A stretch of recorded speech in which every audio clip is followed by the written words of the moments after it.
Assalamualaikum warahmatullahi wabarakatuh. Salam bahagia buat Bapak Ibu guru hebat semuanya. Perkenalkan, nama saya Siti Ramla SE. Saya adalah salah satu calon guru penggerak angkatan ke-11 dari SMA Negeri 1 Seruai Kabupaten Aceh Tamiang, Provinsi Aceh. Pada kesempatan kali ini, saya akan memaparkan video aksi nyata modul 1.4 tentang menyebarkan pemahaman dan pengalaman dalam penerapan budaya positif. Pada modul kali ini, saya didampingi oleh Bapak Dr. Andes Marjuki selaku fasilitator. Assalamualaikum warahmatullahi wabarakatuh. Waalaikumsalam warahmatullahi wabarakatuh. Alhamdulillahirabbil alamin, wassalatu wassalamu ala asrafil anbiya'i wal mursalin wa ala alihi washabihi ajmain.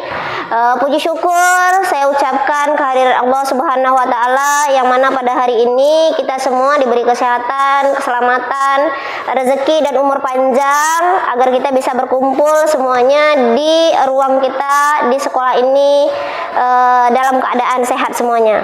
Yang saya hormati kepala sekolah yang hadir pada hari ini serta para dewan guru yang telah meluangkan waktu di jam-jam sibuk mereka hari ini, saya ucapkan terima kasih banyak. Selawat beserta salam saya sampaikan atau kita sajikan kehadirat Allah, kehadirat Nabi besar Muhammad Sallallahu Alaihi Wasallam. Yang mana kita semua diberikan kenikmatan ilmu dari zaman jahiliyah sampailah ke zaman yang penuh dengan ilmu pengetahuan dan teknologi seperti yang kita rasakan pada saat ini. Sebelumnya saya adalah salah satu calon guru penggerak angkatan ke-11 dari SMA Negeri 1 Seruai, di mana pada hari ini saya akan mencoba menyampaikan diseminasi penyebaran dan pemahaman tentang disiplin positif atau budaya positif, baik yang akan kita terapkan di sekolah ataupun di kelas kita masing-masing. Nah, saya rasa Bapak dan Ibu juga yang hadir pada hari ini mungkin ada yang sebagian ada yang wali kelas dan ada yang guru mapel, dan ini menurut saya pribadi sangat penting. Nah, sangat penting yang akan kita terapkan kepada anak-anak, karena pada masa sekarang ini seperti yang kita ketahui, kita sudah memasuki kurikulum merdeka, di mana kita proses pembelajaran kita semua harus sesuai dengan kebutuhan dari murid, dan kita harus berpihak pada murid. Jadi kita harus melihat kebutuhan murid dan berdiferensiasi dalam pembelajaran.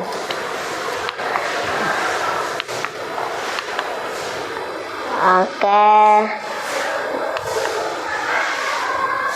Nah, ini dia aksi nyata kami di dalam tugas modul 1.4, yaitu menyebarkan pemahaman dan pengalaman penerapan budaya positif. Nah, ini adalah fasilitator saya dalam menjalankan kegiatan di calon guru penggerak. Yang pertama Bapak Dr. Andes Marjuki selaku fasilitator, dan Ibu Nazli Ramadhani selaku pengajar praktik yang selalu memandu kami dari modul pertama sampai dengan akhir kami sebagai calon guru penggerak. Nah, di sini dia tujuan dari kita menciptakan budaya positif atau disiplin positif yang sering familiar yang kita dengar, sebetulnya disiplin positif, bukan budaya positif, tapi sebetulnya itu dua hal yang sama.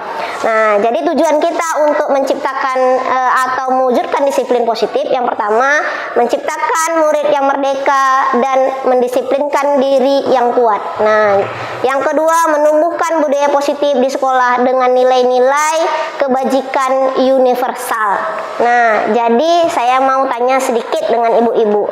Apakah ibu-ibu dan bapak-bapak pernah menerapkan atau mencontohkan salah satu disiplin positif yang ada di kelas? Pernah. Pernah. Baik, contohnya apa ya kira-kira Bapak Ibu? Contohnya seperti kalau anak terlambat datang ke sekolah dan masuk ke kelas. Oke, baik. Biasanya banyak Bapak Ibu ya. Salah satu seperti yang dijabarkan oleh Ibu Erisa, salah satunya tentang tentang keterlambatan anak-anak masuk di jam pertama ataupun pada sesi-sesi pergantian pembelajaran.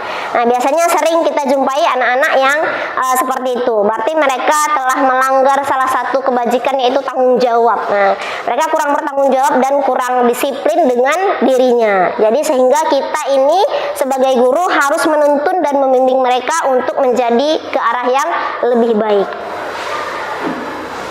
Nah, ini dia yang dikatakan oleh Ibu Erisa tadi. Nah, benar. Budaya positif itu adalah perwujudan dari nilai atau keyakinan universal yang ada di sekolah. Sebetulnya saya mau tanya nih sedikit lagi, Ibu-ibu. Nah, adakah perbedaan antara peraturan dan disiplin positif tadi, Ibu-ibu? Kira-kira ada nggak betulnya? Kalau peraturan dan disiplin positif ada bedanya nggak? Menurut Bapak Ibu ada perbedaan atau enggak?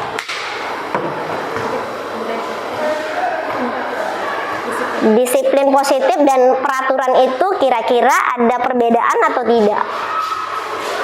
Kalau saya Bu, menurut saya kalau peraturan dengan disiplin positif itu agak sedikit beda. Kalau peraturan itu secara menyeluruh.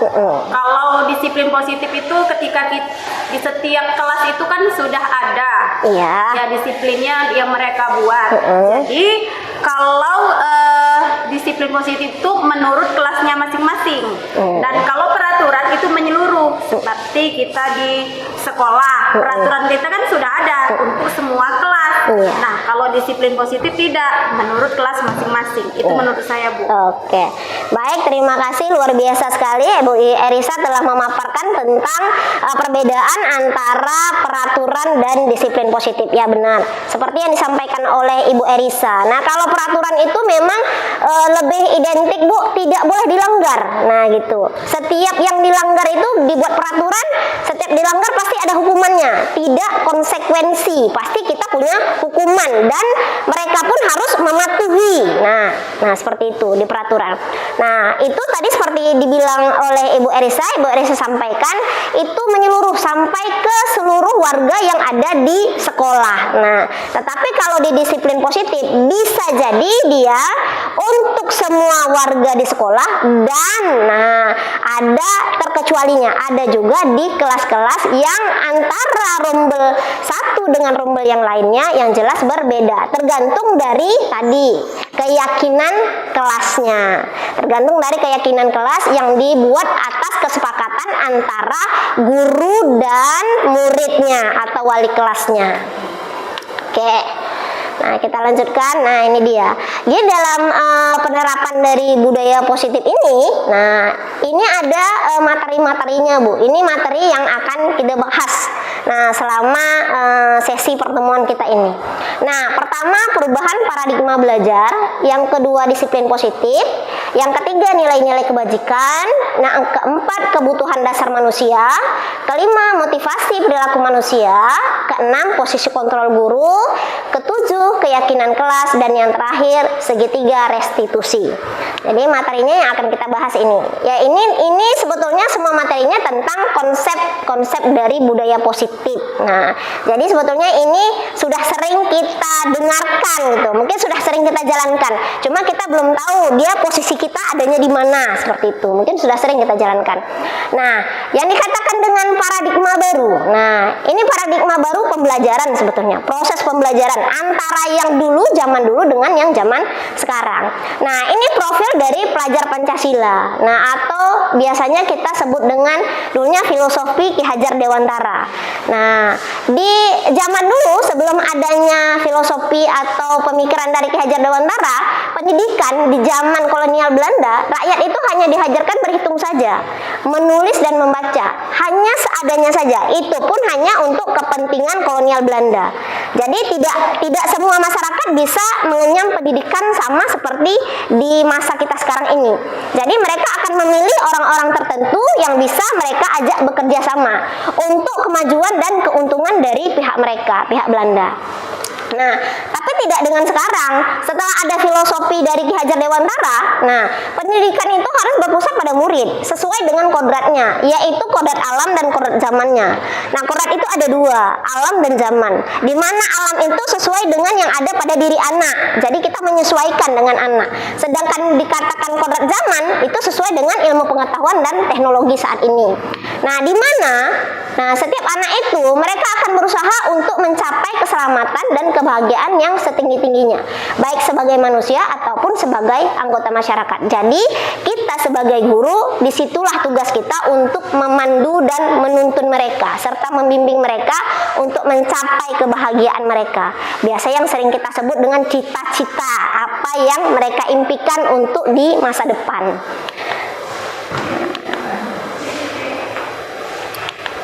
Nah, ini dia pendidikan paradigma baru. Ini yang sekarang lah yang sering kita sebutkan dengan kurikulum merdeka. Nah, ini yang sering kita sebut dengan kurikulum merdeka. Pembelajaran yang berorientasi pada penguatan dan pengembangan karakter yang sesuai dengan nilai-nilai Pancasila. Pembelajaran paradigma baru memastikan praktik pembelajaran yang berpusat pada murid, yang mana setiap murid belajar sesuai dengan kebutuhan dan tahap perkembangannya untuk mewujudkan profil pelajar Pancasila. Nah, ini sekarang yang selalu digaung-gaungkan. Nah, kita harus mewujudkan atau menciptakan murid untuk menjadi profil pelajar Pancasila. Nah, ya seperti yang kita ketahui, profil pelajar Pancasila itu ada 6 dimensi. Nah, ada 6 dimensi. Yang pertama, beriman dan bertakwa kepada Tuhan yang Maha Esa dan berakhlak mulia. Nah, ini selalu biasanya di sekolah kita pun umumnya ini selalu membentuk karakter anak untuk menjadi lebih baik. Nah, sopan santun, menyapa guru dan teman-temannya, menghargai orang lain. Nah, kita selalu kita terapkan di sekolah kita. Nah, mewujudkan anak yang berkarakter, dan di salah satunya ada di dalam visi sekolah kita. Nah, yang kedua, mandiri. Nah, ini biasanya kita wujudkan di dalam proses pembelajaran. Nah, biasa kita wujudkan dalam proses pembelajaran. Nah, di mana biasanya kalau di mandiri itu biasanya kita pada saat mereka mengerjakan tugas, nah baik di tugas kelompok ataupun di tugas individu. Nah, selanjutnya berkebinekaan global, gotong royong, mereka bekerja sama, dan di sekolah kita selalu ada menerapkan gotong royong bersama. Nah, pada saat di hari Sabtu pagi. Nah, setelah itu kreatif. Nah, dalam pembelajaran kita juga memberikan kreativitas atau menuntut mereka untuk menjadi kreatif seperti yang mereka inginkan. Kita memberikan mereka tugas atau LKPD. Jadi mereka memilih sesuai dengan tingkatannya, mana kebutuhan atau tingkat kemampuan mereka. Nah, jadi terakhirnya bernalar kritis. Nah, jadi mereka akan menilai. Nah, atau biasanya kita sering menyebutkan refleksi atau umpan balik kepada anak. Nah, tentang proses pembelajaran kita. Nah, ini dia tadi yang sebelumnya sudah dipaparkan oleh Ibu Erisa, disiplin positif. Dalam budaya kita, kata disiplin itu dimaknai dengan sesuatu yang dilakukan seseorang pada orang lain untuk mendapatkan kepatuhan. Nah, jadi biasanya seperti yang disampaikan Ibu Erisa, kita membuat satu keyakinan kelas supaya mereka terikat dengan tanggung jawab yang harus mereka jalankan di kelas. Nah, sebagai pendidik, tujuan kita adalah menciptakan anak-anak untuk memiliki disiplin diri, sehingga mereka bisa berperilaku dengan mengacu nilai-nilai kebajikan universal dan memiliki motivasi intrinsik, bukan ekstrinsik. Jadi motivasi dari dalam diri mereka untuk menjadi lebih baik, bukan dari luar. Kalau dari luar biasanya untuk mendapatkan imbalan. Jadi sesuatu yang mereka kerjakan itu sesuai dengan mengharapkan imbalan atau pujian dari orang lain. Nah, ini dia.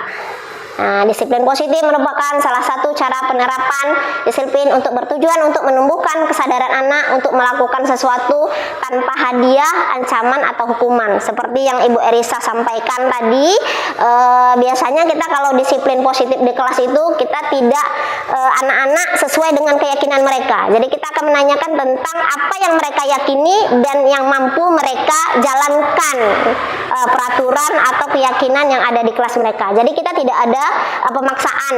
Nah, jadi kita tidak ada pemaksaan untuk mereka menjalankan aturan-aturan atau keyakinan yang di kelas. Jadi sesuai dengan kesepakatan antara murid dan gurunya. Oke, ini dia. Ini 5 kebutuhan dasar manusia.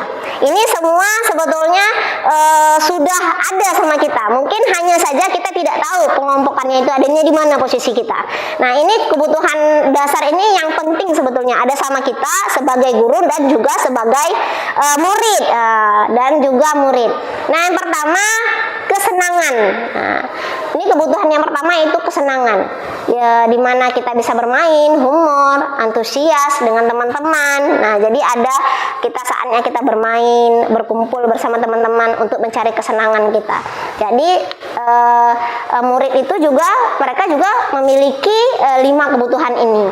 Nah, yang kedua cinta dan kasih sayang. Nah, ini tadi biasanya ada di rasa diterima di dalam kelas. Nah, diterima di dalam kelas, dipedulikan, berbagi dengan temannya, bekerja sama. Nah, itu biasanya sering ada di kelas dan kita kadang-kadang sering menerapkan itu di anak. Ayo anak-anak, kita berbagi dengan teman-temannya. Nah, jadi tidak ada yang saling bully. Nah, tidak ada yang saling bully antara satu dengan yang lainnya. Nah, kita harus saling menghormati. Bekerja sama pada saat kita mengerjakan tugas di diskusi kelompok. Biasanya sering itu kita terapkan. Mungkin ibu-ibu pun sudah sering menerapkan itu. Nah, selanjutnya kebebasan. Nah, kebebasan itu ada mandiri, memiliki pilihan, mencoba dengan hal-hal yang baru. Nah, biasanya kita pada saat kita memberikan tugas kepada anak-anak, biasanya kita bertanya ya Bu. Nah, bertanya, ini tugasnya kita mau buat dalam bentuk apa? Nah, karena kan sesuai dengan kebutuhan anak, kemampuan anak, dengan diferensiasinya. Nah, biasanya kita bertanya, maunya seperti apa nih Ibu? Nah, apakah mau kita buat pilihan ganda atau maukah kita buat choice? Nah, jadi pilihan mereka. Jadi kita juga akan membuat media yang bervariasi sesuai dengan tingkat kemampuan mereka. Nah, biasanya ini selalu nih ibu-ibu terapkan nih. Kan karena tidak semua kemampuan anak di dalam kelas itu sama. Ada tingkatannya paling tinggi, ada tingkatannya sedang, dan ada tingkatannya yang rendah. Nah, biasanya sering, dan ini saya rasa ibu-ibu juga selalu menerapkan itu. Nah, bukan sering lagi. Kalau sering sekali 2 kali, tapi kalau selalu, nah berarti rutin kita terapkan ya, sudah rutin kita terapkan. Nah, yang keempat penguasaan, harga diri dan keinginan untuk dianggap lebih penting. Biasanya gitu di kelas nih anak-anak gitu ya Bu. Ada nggak Bu anak-anak yang merasa dia dianggap paling penting ya di kelas ya kan? Ini kalau nggak ada dia nih, nggak jalan kelas gitu ya, nggak jalan kelas nih. Ini dianggap penting dia nih. Nah, jadi kadang-kadang ada seperti itu. Nah, yang terakhir untuk bertahan hidup. Nah, ini biasanya kebutuhan primer dan sekunder kita. Nah, kalau kami di materi ekonomi itu materi dasar Bu. Nah, harus tahu kita kan mana kebutuhan primer kita, mana yang sekunder dan mana yang tersiernya. Nah, jadi yang untuk bertahan hidup biasanya anak-anak, posisi anak-anak kita adanya di sini nih. Dan mereka selalu nih bertahan hidup. Kenapa? Kadang-kadang ada anak kita yang tidak sepenuhnya mengharapkan dengan orang tua. Nah, jadi mereka akan mencari lagi nafkah di tempat lainnya. Nah, tidak selalu mengharapkan orang tua, di mana mereka akan berusaha untuk bertahan hidup untuk menjadi lebih baik. Nah, ini dia motivasi perilaku manusia menurut Diana Goosen. Ini tadi, motivasi itu ada 2, ada motivasi intrinsik dan ada motivasi ekstrinsik. Nah, di motivasi intrinsik ini yang berasal dari dalam diri kita. Nah, ini pribadi kita yang keluar dengan kita melihat sekeliling kita yang ada di kita. Nah, menghargai nilai-nilai kebajikan diri sendiri. Misalnya anak-anak itu jujur, ya Bu, saya terlambat tadi Bu, bangunnya kesiangan Bu. Nah, atau saya terlambat Bu, nggak ada Honda Bu. Berarti dia berusaha untuk jujur dengan kita. Nah, yang kedua, murid melakukan disiplin diri dikarenakan sadar akan nilai-nilai kebajikan dalam dirinya. Nah, dia dengan kesadaran sendiri tuh datangin sendiri, Bu, maaf ya Bu, hari ini terlambat Bu. Maaf ya Bu, tugasnya nggak dikerjain Bu. Nah, jadi memang timbul dari dalam diri mereka sendiri. Nah, ini dia. Ini motivasi yang berasal dari ekstrinsik atau berasal dari luar atau lingkungan mereka. Nah, yang pertama, murid melakukan disiplin dikarenakan takut dihukum atau menghindari hukuman. Nah, jadi dia takut tuh.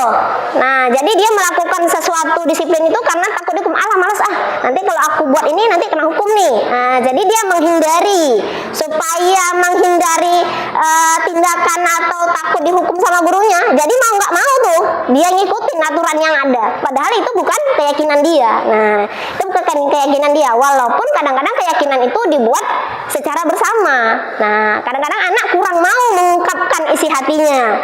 Ada yang mau mengungkapkan, ada yang tidak. Nah, yang kedua, murid melakukan disiplin positif karena ingin mendapatkan imbalan berupa hadiah atau pujian dari orang lain. Nah, kadang-kadang ada anak tuh yang seperti itu. Karena anak yang seperti itu, waktu dia melakukan, dia mengharapkan gurunya memberikan apresiasi atau pujian, atau teman-temannya memberikan apresiasi waktu dia melakukan satu tindakan. Misalnya masuk tepat waktu tuh, iya siapa yang nggak datang hari ini? Kami datang selalu Bu, ya baik, bagus sekali, nggak pernah absen ya, si Andi nggak pernah absen, selalu datang terus, ngerjakan terus. Nah, berarti apa yang dia lakukan, dia mengharapkan imbalan dari gurunya atau teman-temannya, mengharapkan pujian. Nah, konsep disiplin dengan identitas yang gagal. Nah, ini dia. Nah, kalau dikatakan hukuman, ini dia perbedaan antara hukuman dan penghargaan atau hadiah. Kalau hukuman itu menyakitkan, nah tidak nyaman, memaksa, murid jadi takut, murid menyembunyikan kesalahan, dan murid menjadi rendah diri. Nah, karena kadang-kadang kita kalau memberikan hukuman pada anak, biasanya intonasi kita itu menjadi lebih tinggi ya, lebih tinggi. Nah, kita langsung menjudge mereka, menghakimi mereka tanpa menanyakan kenapa mereka berbuat salah. Nah, kenapa mereka berbuat salah? Biasanya hukuman seperti itu, kita memaksa, mau tidak mau anak itu harus mengikuti apa yang kita arahkan atau kita perintahkan. Nah, jadi itu yang dikatakan menyakiti. Jadi ini konsep yang identitas yang gagal nih. Nah, selanjutnya penghargaan atau hadiah. Sebetulnya ini tidak efektif. Nah, ini sangat tidak efektif. Kalau sesuatu atau tindakan yang dilakukan anak kita itu atau murid kita itu hanya mengharapkan imbalan saja, tidak keluar dari dalam diri mereka. Nah, yang kedua, merusak hubungan atau sifat iri. Kadang-kadang kalau selalu dia saja, biasanya kalau dia saja mendapatkan pujian, teman-temannya yang lain iri tuh. Ibu kasih puji dia aja, yang dipanggil asik dia saja, nggak ada yang lain apa ya Bu? Nah, jadi menimbulkan sifat iri atau kesenjangan di antara teman-temannya. Nah, kedua, mematikan kreativitas. Dia udah nggak kreatif lagi karena selalu seperti itu saja. Jadi nggak ada motivasi dia untuk menciptakan hal-hal yang baru. Nah, atau tidak terlambat. Jadi selalu monoton saja dengan itu. Nah, yang kedua, menghukum dengan sistem ranking. Nah, biasanya kita, ini siapa nih yang terlambat 2 hari, 3 hari? Nah, kita biasanya sering membuat denda. Nah, ini terlambat 15 menit, nanti begini dendanya atau hukumannya. Biasanya sering kita buat seperti itu. Nah, selanjutnya merampas hak menghargai diri sendiri. Di menghargai diri sendiri juga begitu. Nah, ini yang dikatakan dengan konsekuensi. Ini yang sukses Bu. Nah, jadi tidak menghukum atau untuk mengharapkan pujian dari orang lain. Nah, ini konsekuensi. Berarti seperti tadi yang seperti Ibu Elisa sampaikan dan teman-teman lain juga mungkin sering menerapkan, biasanya kita menanyakan ke anak, apa nak salahnya, kenapa buat seperti itu. Nah, jadi nada suara kita juga rendah. Jadi proses konsekuensi itu biasanya sesuai dengan apa keinginan hati mereka, keinginan mereka apa. Pertama, penguatan jangka pendek. Nah, jadi kita akan memberitahu kepada mereka kalau ini nggak baik. Nah, kira-kira apa? Menurutmu apa yang harus kamu kerjakan untuk menembus kesalahanmu? Nah, seperti itu. Nah, perlu memonitoring berkelanjutan. Jadi kita sebagai guru ini kita terus monitor dia. Nah, terus bimbing dia, lihat apakah ada perubahan dari kesalahan yang sudah dia perbuat. Nah, jadi kita selalu monitor dia.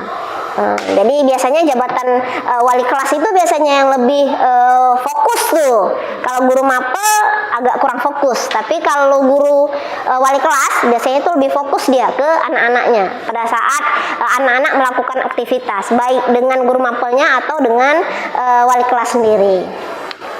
Nah, stimulus dan respon. Nah, memberikan rangsangan, umpan baliknya seperti apa. Setelah kita tanyakan kesalahannya, responnya apa, dan umpan baliknya apa yang mereka bisa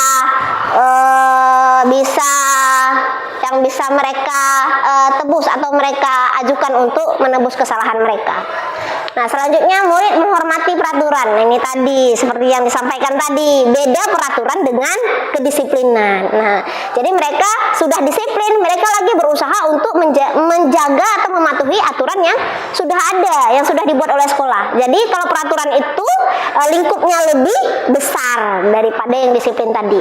Jadi kalau dia sudah mendisiplinkan diri dia, berarti dia nggak akan mau tuh melanggar aturan yang ada. Kenapa?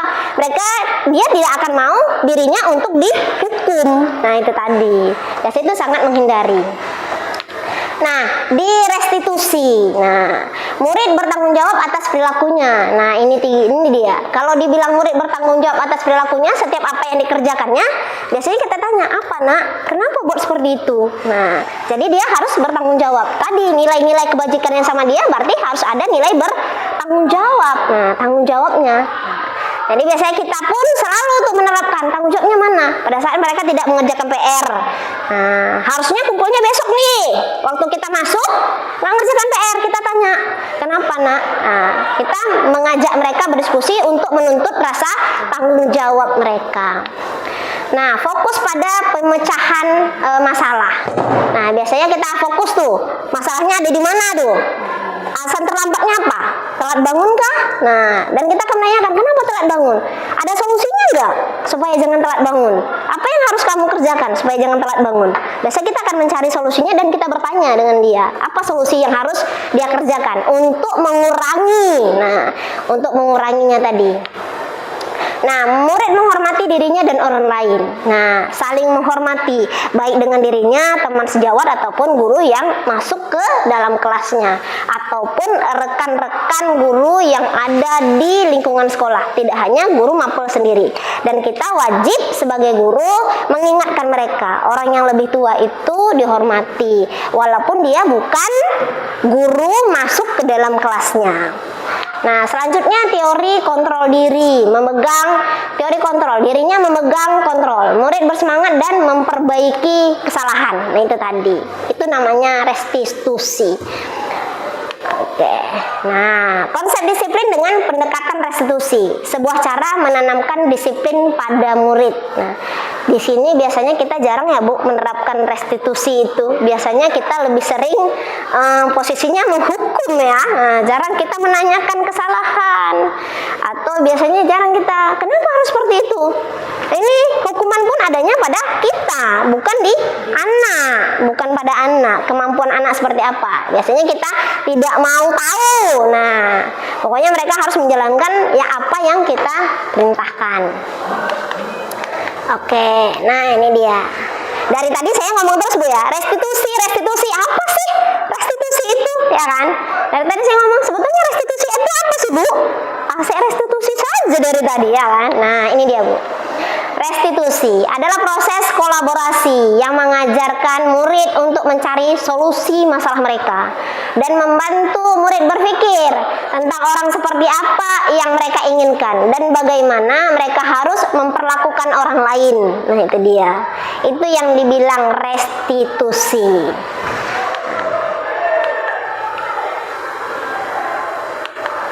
Oke, nah ini dia Bu, ciri-ciri dari restitusi.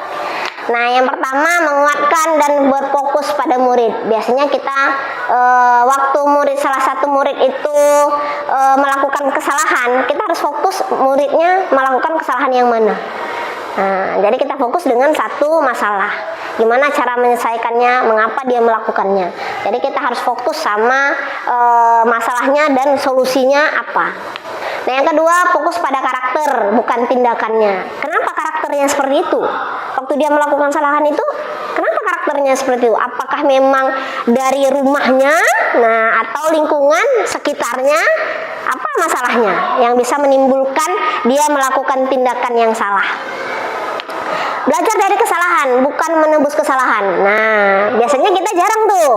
Nah, jarang anak-anak itu yang belajar dari kesalahannya, tapi mereka berusaha menebusnya. Besok mereka buat lagi. Nah, besok mereka buat lagi. Hari ini kita ingatkan, mereka udah salah nih. Tapi besok buat lagi dengan hal yang sama. Nah, jadi makanya kita bisa menjalankan segitiga restitusi supaya mereka merasa bersalah. Nah, jadi mereka tidak akan mengulanginya lagi. Nah, selanjutnya memperbaiki hubungan. Nah, hubungannya seperti apa? Misalnya sama temannya, berantem nih sama temannya. Jadi kita berusaha untuk memperbaiki. Di mana nak letak salahnya? Kenapa bisa berantem? Kenapa bisa kamu pukul dia? Nggak ada cara lain apa? Selain mukul dia. Nah, di mana kesalahannya? Ayo kita kompromikan. Di mana salahnya? Nah, jadi kita cari apa nak solusinya? Nah, si anak yang berantem dengan yang dipukul, apa salahnya nak?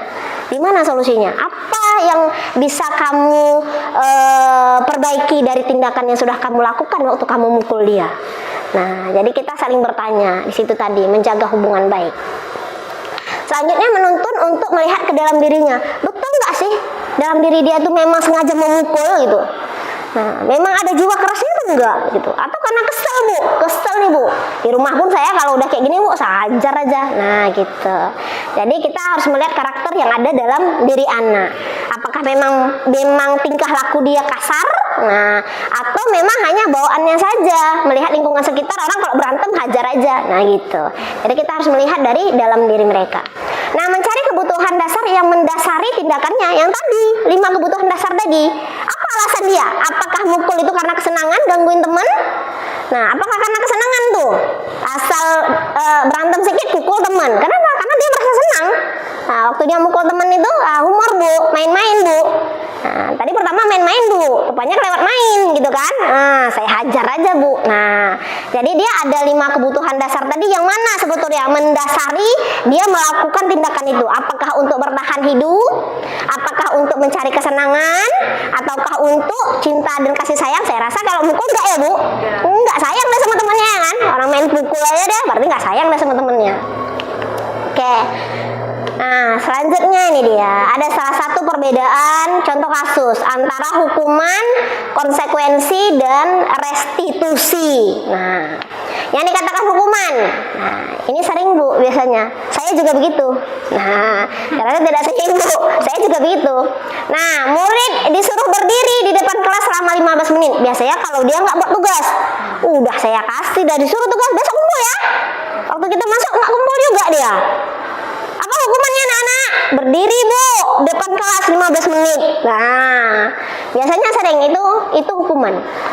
Kedua, guru marah-marah terhadap murid sehingga murid menjadi takut. Nah, sebetulnya ini tadi, hukuman tadi sebetulnya itu tadi yang harusnya tidak kita lakukan. Nah, harusnya tidak dilakukan.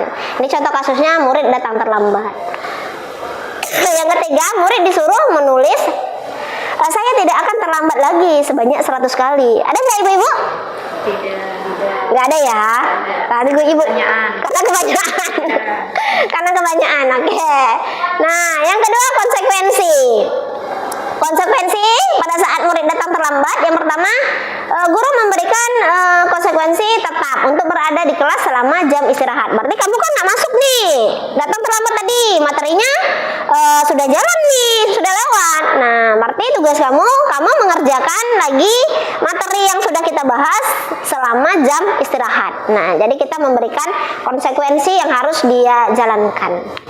Nah, selanjutnya guru tegas dan siswa menghormati peraturan. Nah, jadi besok jangan lagi ya. Nah, besok jangan lagi. Ini terakhir nih. Ibu kasih sama kamu terakhir nih. Kamu harus kerjakan ini. Nggak enak kan kalau lihat teman-temannya makan kamu ngerjain tugas. Biasanya itu yang sering kita lakukan. Nah, di restitusi. Nah, pada saat murid datang terlambat, guru menanyakan keyakinan kelas dan dirinya. Kemudian guru membantu siswa menyelesaikan masalahnya. Berarti kita panggil kolaborasi, kita panggil gurunya. Kenapa Bu? Kenapa nanti atau biasanya guru mapel? Kalau guru wali kelas yang tidak masuk jam pertama, guru mapelnya nanti biasanya ngomong tuh ke wali kelas. Ibu tadi muridnya terlambat Bu. Asal jam pertama terlambat saja Bu si Adit Bu. Nah, jadi kita sebagai wali kelas wajib menanggapi apa yang disampaikan oleh guru yang masuk di kelas kita. Jadi kita panggil Adit secara individu, menanyakan langsung kepada Adit kenapa alasan dia terlambat dan menanyakan keyakinan kelas. Nah, kemarin kita kan udah buat tuh keyakinan kelas.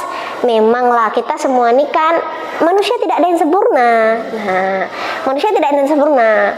Nah, jadi kita menanyakan kenapa alasannya terlambat. Kemarin waktu keyakinan kelasnya kita kan sudah buat tuh. Harusnya kita apa Nak? Nah, disiplin waktu Bu. Nah, nanti dia jawab disiplin waktu Bu. Jadi gimana solusinya? Menurutmu gimana solusinya? Supaya besok jangan datang terlambat lagi. Nah, jadi kita menanyakan kepada dia.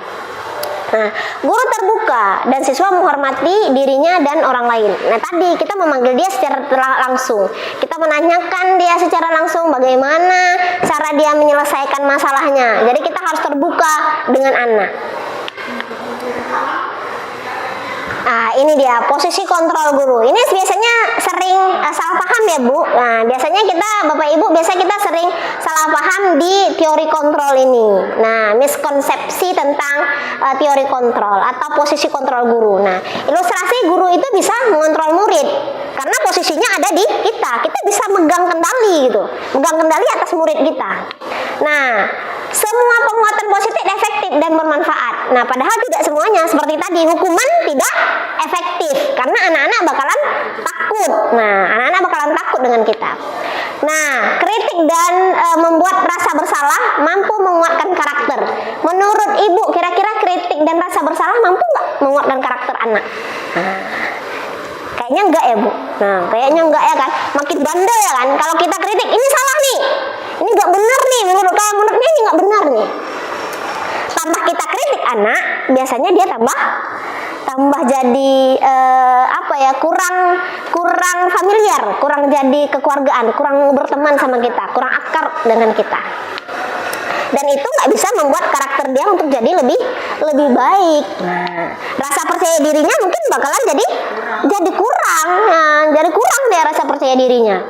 Kenapa? Karena kita sudah mengkritik duluan, ini nggak bagus nih. Nah, jadi rasa percaya dirinya bisa jadi down dia. Nah, itu dia. Nah, selanjutnya orang dewasa berhak memaksa. Biasanya gitu, kalau kita lebih tua nih daripada dia, jadi kita berhak memaksa dia. Besok hukumannya ini, padahal tidak seharusnya ada itu. Nah, jadi kita merasa kita lebih dewasa, kita bisa mengontrol anak-anak semuanya. Padahal tidak seperti itu. Nah, ini dia posisi kontrol kita ada 5. Yang pertama, penghukum, pembuat rasa bersalah, teman, pemantau, dan manajer. Nah, ini dia posisi kita. Oke, kita coba nonton video dulu tentang posisi kontrol supaya kita tahu sebetulnya apa sih yang sering kita lakukan. Nah, penerapan disiplin positif restitusi. Salah satu program yang dikembangkan adalah 5 posisi kontrol. 5 posisi kontrol dalam restitusi adalah proses perjalanan seorang pendidik agar dapat menjadi. Pada video kali ini, kita akan membahas tentang 5 posisi kontrol yang dikembangkan oleh Brian Wilson dan contoh penerapannya. 25 slide. Udah 25 slide. 5 posisi kontrol itu adalah: 1. Posisi penghukum. 2. Posisi pembuat rasa bersalah. 3. Posisi tenang. 38. Posisi pemantau atau monitor. Dan 5. Posisi manajer. Untuk lebih memahami posisi tersebut, mari kita saksikan kasus Naren. Gabung nanti ya, gabung ya. Gabung ya.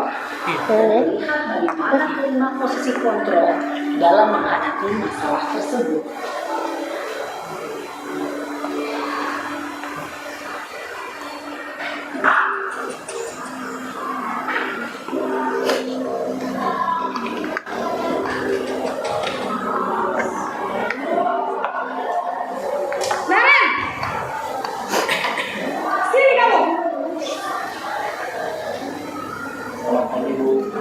Selalu terlambat.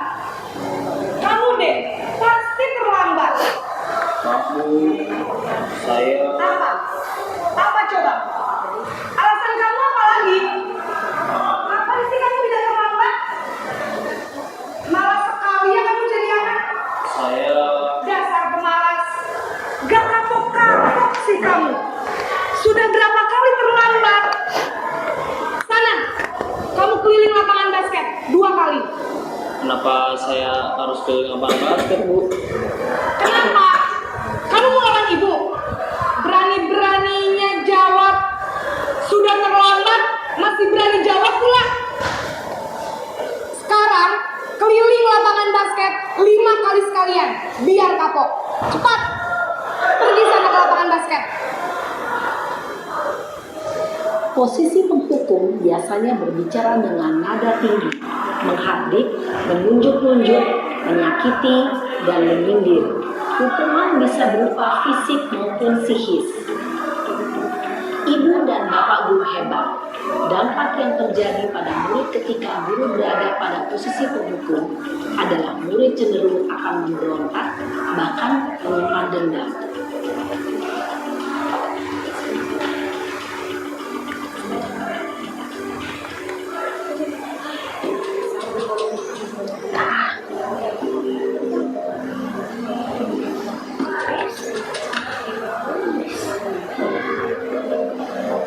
Naren!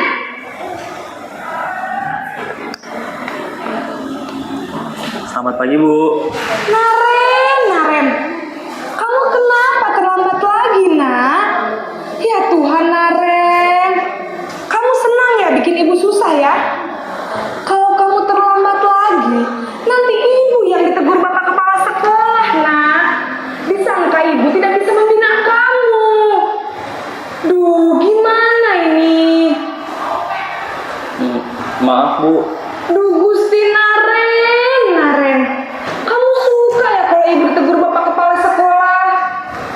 Terus, sekarang ibu harus tulis apa ini di buku absen? Ini kamu sudah sering terlambat loh. Ibu harus apa coba?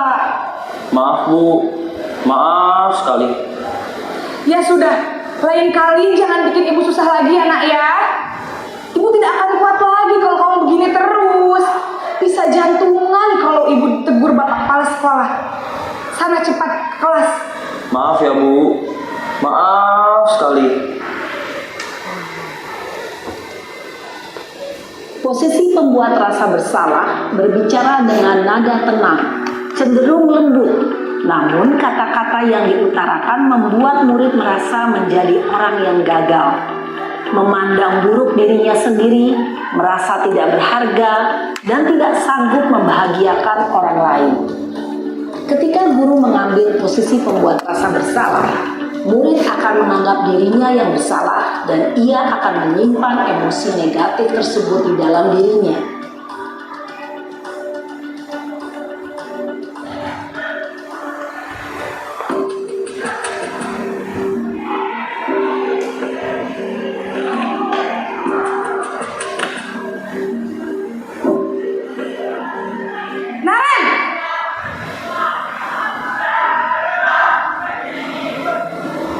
pagi, Bu. Wah, sudah jam berapa ini, Nak? Terlambat lagi ya, sayang? Iya, Bu. Habis ibu saya lupa bangunkan saya, Bu. Kamu malah menyalahkan ibu kamu. Kamu bukannya anak yang larinya paling kencang. Kok terlambat sih? Iya, Bu.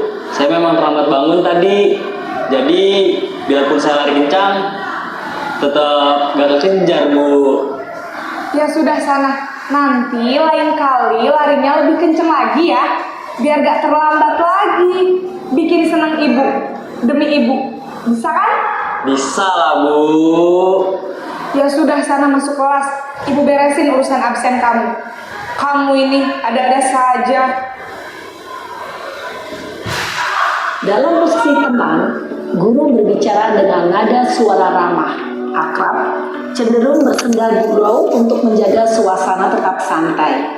Murid akan merasa senang, aman, dan akrab dengan guru. Identitas yang tercipta adalah identitas sukses atau berhasil. Namun, perlu diingat, karena ini masih dorongan eksternal, maka ada faktor ketergantungan dari murid kepada orang tertentu.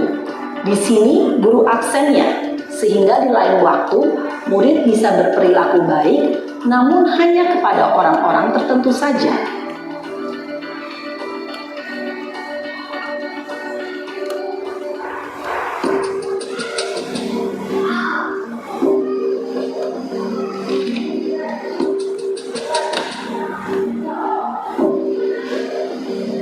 Naren!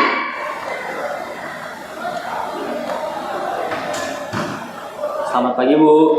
Naren, apa peraturan sekolah kita tentang jam berapa kita harus masuk sekolah, Nak?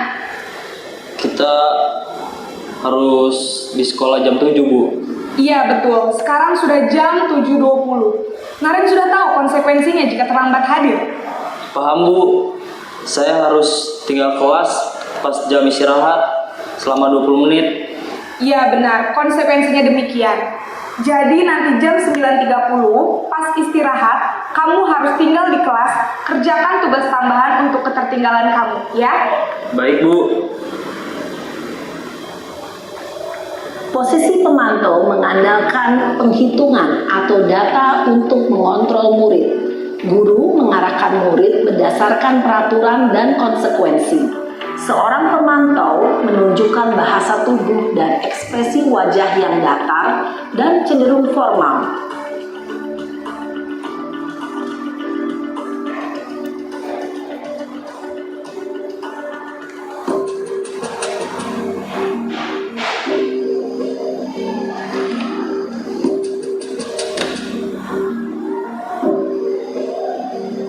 Naren!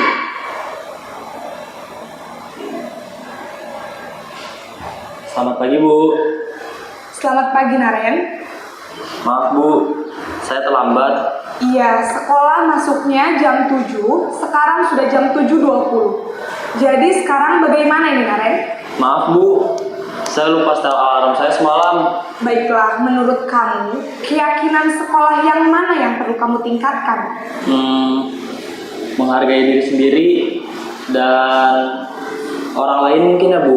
Setuju. Jadi, apakah Naren meyakini prinsip saling menghormati tersebut? Iya, Bu. Saya meyakininya. Apakah Naren bersedia memperbaiki masalah keterlambatan ini? Bersedia, Bu. Bagaimana kamu akan perbaiki masalah keterlambatan ini?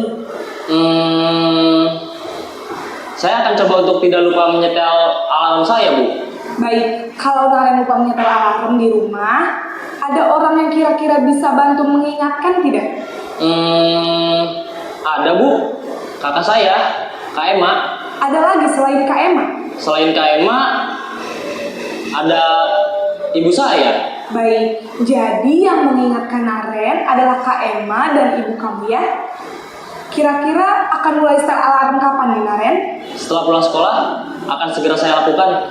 Baik, jadi Naren akan setel alarm untuk bangun besok pagi dan akan diingatkan oleh kakak dan ibunda Naren ya. Ada lagi yang mungkin perlu dilakukan, Naren, agar tidak terlambat bangun lagi? Tidak ada, Bu. Baik, Naren. Terima kasih untuk kerjasama kamu. Sekarang kamu perlu kembali ke kelas untuk belajar. Baik Bu, terima kasih.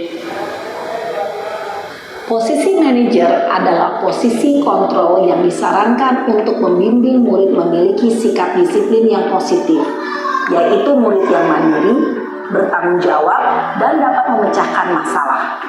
Tujuan dari posisi ini adalah agar murid dapat berefleksi atas tindakannya. Guru akan dengan tulus memberikan pertanyaan-pertanyaan bermakna, sehingga membuat murid dapat belajar dari kesalahannya dan mencari sebuah solusi untuk menyelesaikannya.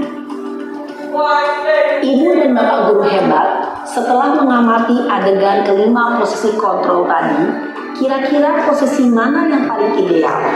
Posisi mana yang dapat menunjang motivasi intrinsik murid? Ya, tentu posisi manajer. Posisi ini memang posisi ideal yang ingin dituju setiap pendidik. Pada posisi inilah, guru dapat menerapkan disiplin positif yang berpihak pada murid, yang memerdekakan murid. Perjalanan seorang pendidik tentunya tidak mudah untuk sampai pada posisi seorang manajer. Namun, tujuan kita pasti, yaitu menciptakan murid-murid yang mandiri, merdeka, dan bertanggung jawab. Semoga penggambaran 5 posisi kontrol yang telah diperlihatkan ini dapat menjadi ajang refleksi bagi kita semua, agar dapat terus mengasah dan menerapkan disiplin positif yang memerdekakan murid. Mari terus berlatih dan bersemangat. Selamat menerapkan. Salam dan bahagia Ibu dan Bapak guru hebat.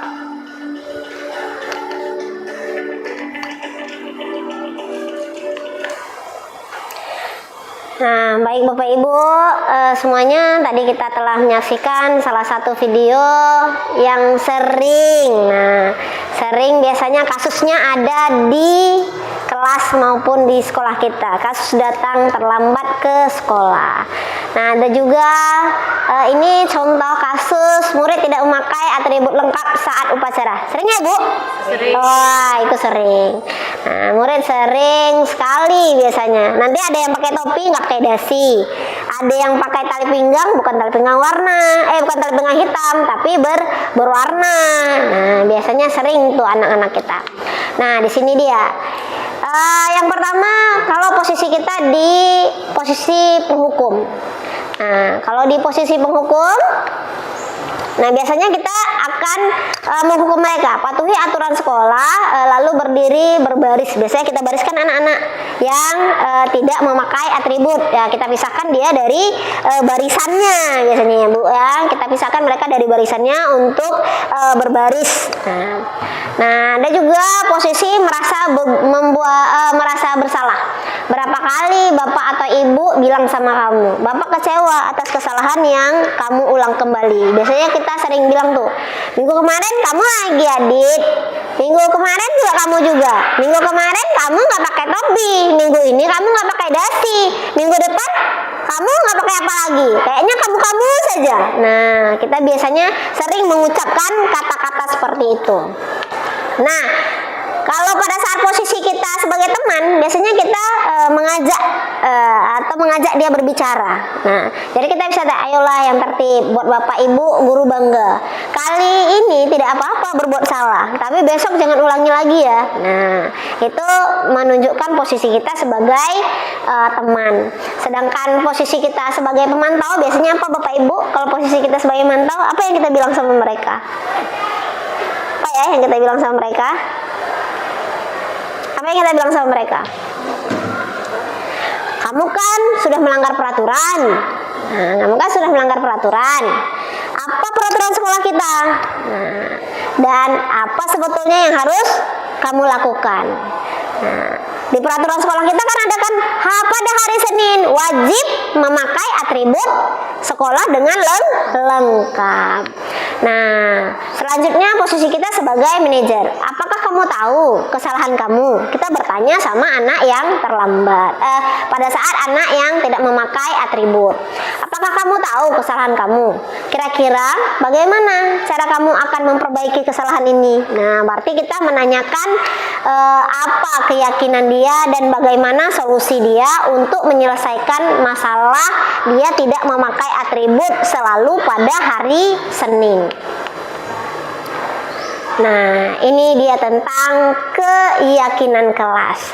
Nah, mengapa harus ada keyakinan kelas? Kenapa harus ada peraturan atau tata tertib kelas?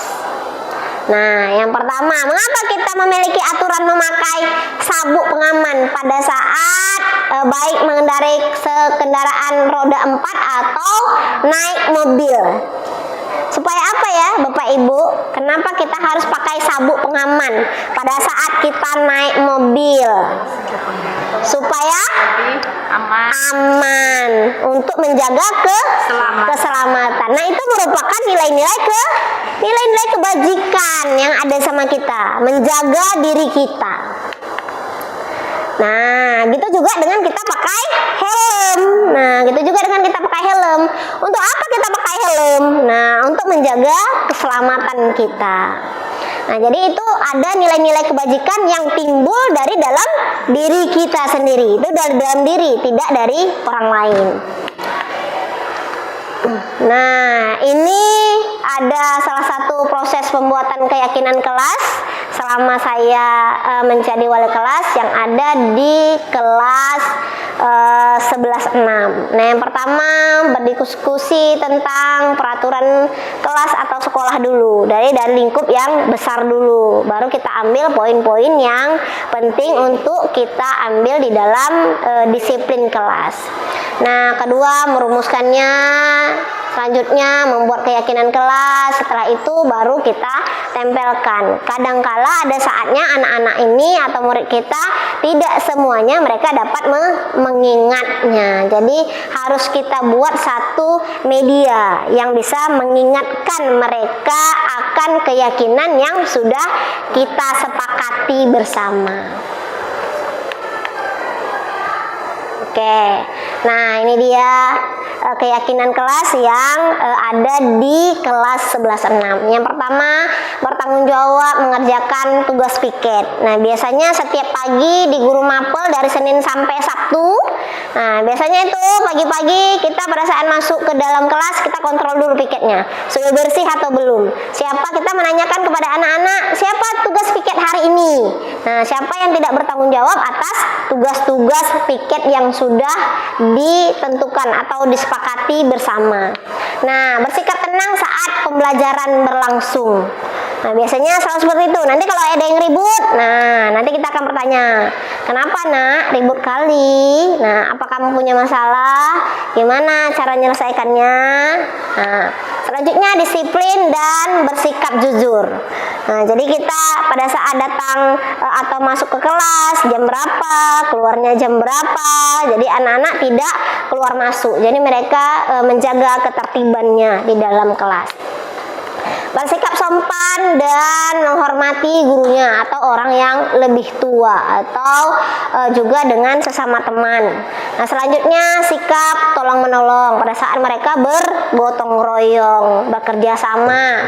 Nah, hidup rukun dengan temannya. Jadi tidak ada yang saling bullying atau meremehkan teman-temannya di dalam kelas. Jadi saling menghargai.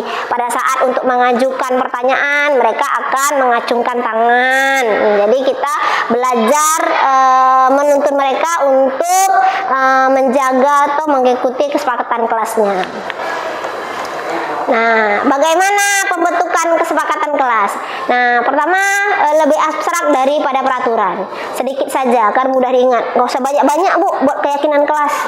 Nah, kalau banyak-banyak tambah gak diingatnya. Nah, jadi buatnya sedikit tapi poinnya penting. Nah, jadi mereka tidak akan lupa dengan nilai-nilai keyakinan mereka. Nah, jadi nggak usah banyak-banyak. Nah, berupa pernyataan universal yang ada dalam diri mereka.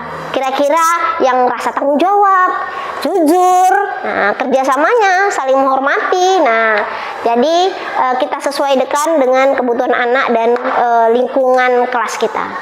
sesuai dengan kondisi kelas agar mudah diterapkan.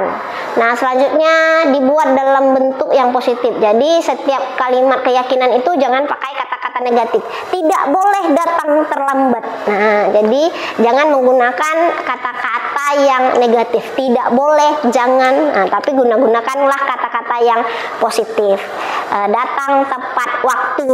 Nah, atau disiplin pada waktu pembelajaran. Nah, jadi seperti itu contohnya.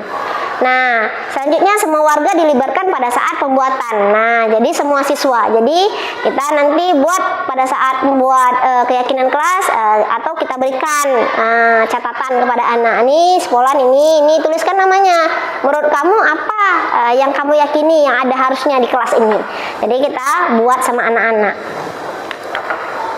Nah, ini segitiga restitusi. Pada saat kita menemukan satu permasalahan yang dilakukan oleh murid kita, nah baik di kelas ataupun di sekolah, nah kita sebaiknya menjalankan segitiga restitusi. Nah, yang pertama menstabilkan identitas diri. Di mana menstabilkan identitas diri ini kita menanyakan atau memanggil anak secara langsung. Jadi tidak memanggil mereka atau menanyakan solusinya di depan teman-temannya. Nah, jadi kita memanggil mereka secara individu. Jadi menanyakan kenapa dia melakukan kesalahan tersebut atau tindakan tersebut, apa motifnya, kebutuhan dasar yang mana yang dia harus penuhi karena melanggar tindakan tersebut. Nah, yang kedua kita memvalidasi tindakan tersebut. Kita menanyakan, tadi nak ada buat apa tadi di kelas pada saat dengan guru Ibu Liza atau dengan guru siapa yang melaporkan tindakan yang dia lakukan. Jadi kita menanyakan, tadi apa nak yang sudah dibuat tadi pada saat jam 3.4 pada pelajaran ini. Nah, jadi kita menanyakan. Jadi kita memvalidasi tindakan dia yang salah, apakah mereka mengakuinya atau tidak.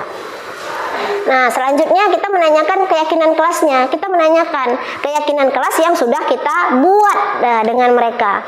Nah, kalau buat tadi seperti yang kamu lakukan, misalnya izin keluar masuk kelas. Nah, kita sudah buat tuh kesepakatan kelasnya. Nah, kira-kira yang mana tuh yang kamu langgar tadi? Kalau kita izin keluar masuk, misalnya dia bilang tidak menghargai guru yang ada di dalam. Nah, kira-kira keyakinan kelas nomor yang mana? Ya Bu, saya tidak menghargai guru dan teman-teman yang di dalam yang melakukan yang mau belajar. Nah, jadi kalau sudah melakukan tindakan itu, kira-kira apa yang bisa kamu lakukan untuk menebus kesalahan itu atau memperbaiki kesalahan kamu? Nah, jadi kita menanyakan solusinya. Jadi kita tidak menawarkan solusi, tapi solusi ada pada murid. Nah, solusi itu ada pada murid. Kita hanya memperkuat saja solusinya itu. Oke, nah ini dia tujuan dari penerapan disiplin positif, agar terbentuk murid-murid yang berkarakter. Nah, karakter tadi sopan, santun, nah bertanggung jawab dan merupakan pembelajaran sepanjang hayat sesuai dengan standar kompetensi lulusan yang diharapkan. Oke, selesai sudah diseminasi atau penyebaran pemahaman positif, budaya positif saya pada hari ini. Terima kasih saya ucapkan kepada Bapak Ibu semuanya yang sudah meluangkan waktunya untuk menyimak budaya positif yang telah kami buat untuk memenuhi tugas calon guru penggerak pada angkatan ke-11. Saya ucapkan terima kasih banyak kepada kepala sekolah dan teman-teman semuanya. Assalamualaikum warahmatullahi wabarakatuh. Waalaikumsalam.